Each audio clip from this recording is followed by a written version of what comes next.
Welcome back to Morning Express. We are glad you're watching. Monday, the 4th of November it is. And let's now talk books, and we're going to cross over to Bonny Tunya as he reviews The Honey Guide by Richard Crompton.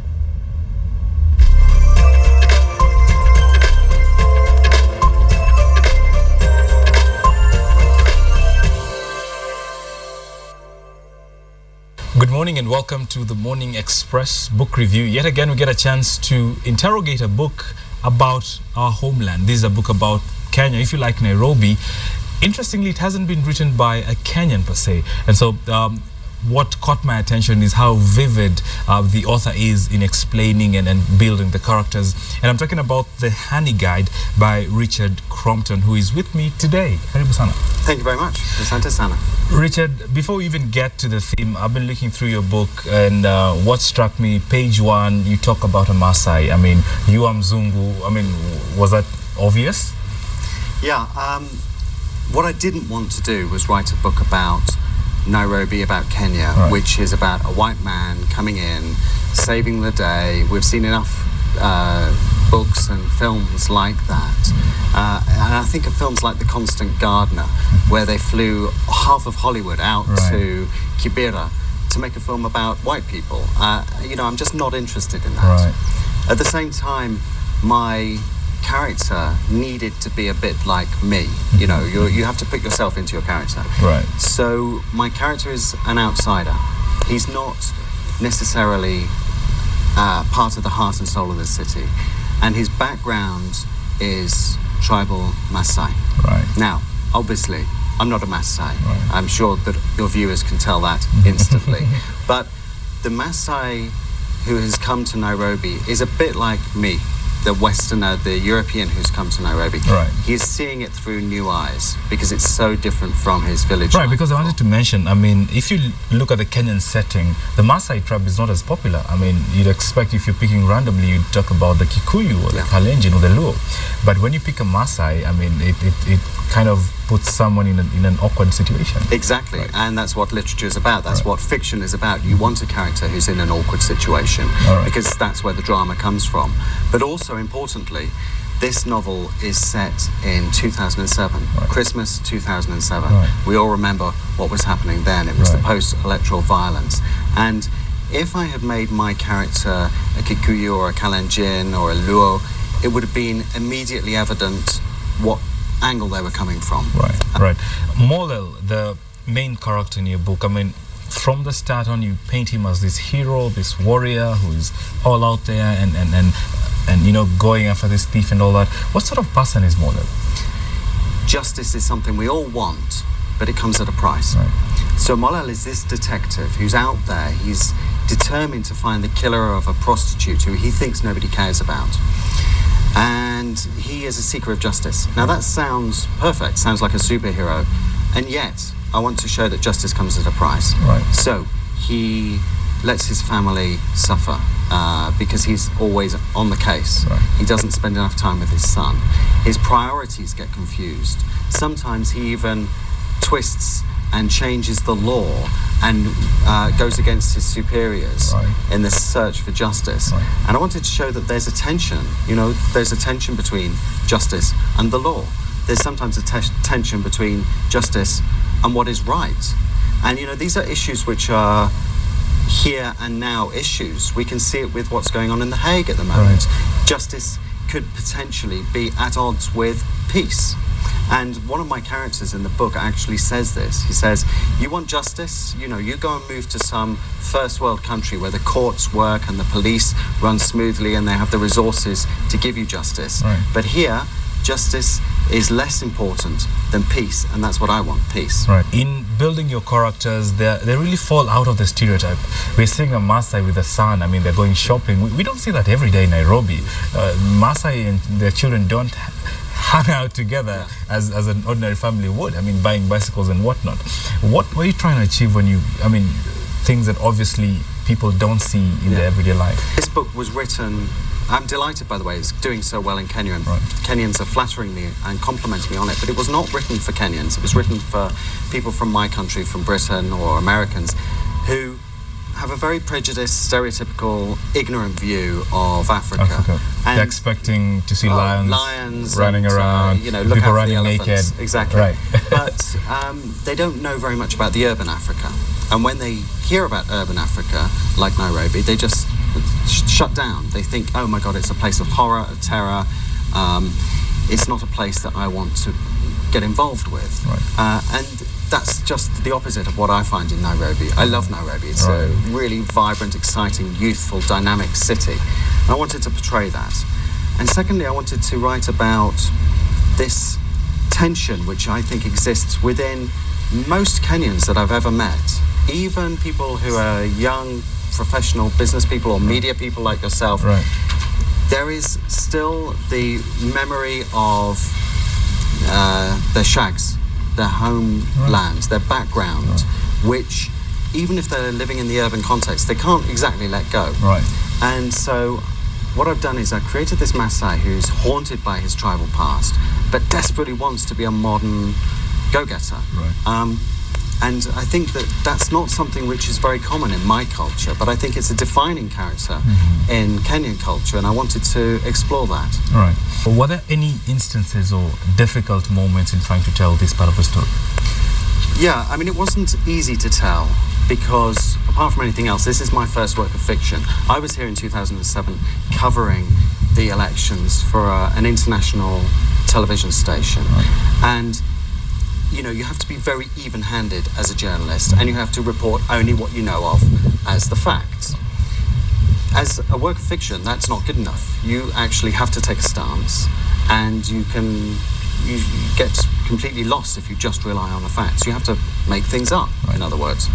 I have found that quite difficult to make the transition from being a journalist to being a creator of fiction. Right. And at the same time, I desperately wanted to be fair. I did not take a side in this. I did not say that one group or one tribe was to blame. I did not point a finger. What I wanted to do was to show that the real heroes of 2007, 2008 were just the ordinary Kenyans getting on with their lives. You know, there was some horror, there was disaster, but you know, my heroes are the everyday Kenyans who just turned this country around. All right. It is a work of fiction, yet we are taken right deep into the lives of people in their families and the struggles that Molel is going through, and yet there is such a strong theme of justice that is coming out. How do you ensure that you don't fall on either side, that it still remains an easy to read kind of book, but also you don't seem like you're also an activist of sorts? It's a thriller. It's meant to be thrilling. It's meant to be exciting and captivating, and like when he's jumping over the exactly. In the market and running around. It's like a Hollywood blockbuster in some ways. It's like James Bond that's set in Nairobi. And I really wanted to do that because my experience of writing about Africa or making television about Africa for a Western audience was that they just turn off because they think, well, it's a story about Africa. It's going to be disease, death, famine. Probably they need some money. We need to give them some aid. It's just another bad news story. Right. So what I wanted to do was write a story which is so exciting, so dynamic, that I could bring in those big, weighty themes that we've been talking about, but in the context of a very easy to read, exciting story. Right. And that's good. That's the feedback I've been getting. And, a lot of people have said to me, they contacted me on Twitter or on Facebook and said, Richard, I never knew Africa was like this. I've seen a whole new world out there. Richard, talk to us about any other outstanding characters in this book and what's your favorite? And my favorite character in the book is a pastor who runs a mega church, which is also a TV station. In fact, when I wrote this, it's set very close to where we are today, near the KTN station, but it's nothing to do with KTN, I promise. And this guy is very wealthy. He's a businessman as well as being a pastor. It turns out he's a bit shady as well. Mm-hmm. He has some shady dealings. But interestingly, when I created him, I wanted him to be a bad guy, a pure bad guy. Mm-hmm. And as I wrote him, I couldn't make him completely bad. I had to give him some redeeming features. So I explain why he's doing it. And he is doing it. He's involved with shady business to support charities and to actually make life a bit better for some of his parishioners. Robin Hood of sorts. Exactly. So, that's the great thing about writing a novel that you perhaps don't get in some aspects of journalism. You can really get inside someone's head, and your characters often take on a life of their own. Do you get people who get a feeling that you're actually writing about them? Yeah. People have come up to me and said, this character in your book, that's meant to be this person or that person, isn't it? And I have to say, no, these are fictional characters. Right. But I think that must be a flattering thing for any writer, for people to think that you're really spot on, and they're actually using their own imagination to fill in some of the gaps that I've left in the text. Right. What do you think is the biggest challenge in writing fiction about modern-day Africa? The biggest challenge by far is getting around the stereotypes, because the stereotypes about Africa are so great and so thick. Right. And especially for a Western audience, that's to a point all they want to hear. And I desperately blame the sort of Bono, Geldof attitude that came around in the 1980s, which says that Africans are to be pitied and the West has to patronize them and help them. And this is not the Africa I see. I don't live in Nairobi because I want to help Kenyans. I live in Nairobi because it's a fascinating, diverse, dynamic place full of Kenyans who are helping themselves and not waiting for a handout. So I think busting that stereotype is the key thing. Do you get a place where you have to explain your book? I mean, going around the stereotypes, people pick it off the shelf, but you still have to explain them. This is not what I'm trying to talk about. This is exactly the story. Yeah, and I've even had battles with my publishers. One of the things I said was, for goodness sake, please don't put a Maasai standing next to an acacia tree on the cover. On one leg. Because that's what every book about Africa looks like if you go to the Africa section of any British bookshop.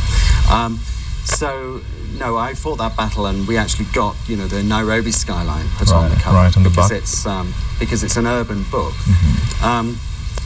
So yeah, I mean, there is an element to which people want to hear a certain type of story, and you have to take them by surprise. Finally, talk to us about the ending of the book. Well, I'm not going to give it away. The reader will have to buy it themselves, which you can do at Textbook Centre and all good bookshops, if they want to find out who the killer is. But the ending of the book ends on New Year's Eve with the post-electoral violence ongoing, with President Kibaki having been sworn in, but the killer has been found, and a sort of justice has been wrought upon that person. But I liked the idea of a new year, because they're listening to the celebrations and the fireworks, and even at this very difficult time, there's a sort of note of hope and optimism about Kenya's future. All right, ask you to pick a favorite 3-4 lines of the book, whatever chapter, and just read it to us. Okay. In this section, the police chief Otieno is telling off Malel for going off on the case on his own. Malel, you're in the wrong country, the wrong continent. Don't you know there's something more valuable than justice here? What? Peace. He leans forward, his eyes are fixed, glazed. He seems to be repeating a personal mantra. Justice is a luxury. Peace is a necessity. You want justice? Move to some first world state with sophisticated crime labs and DNA tests and judges who can't be bought off. That's the only way you'll get to bring a case against people like this. Better still, become a judge yourself. They're the ones who are supposed to look after justice. We're the police. We're just supposed to keep the peace. Asante sana, Richard Crompton, the author of The Honey Guide, and you can get it at the Textbook Centre. Many thanks for coming through. Thank you very much. Asante sana.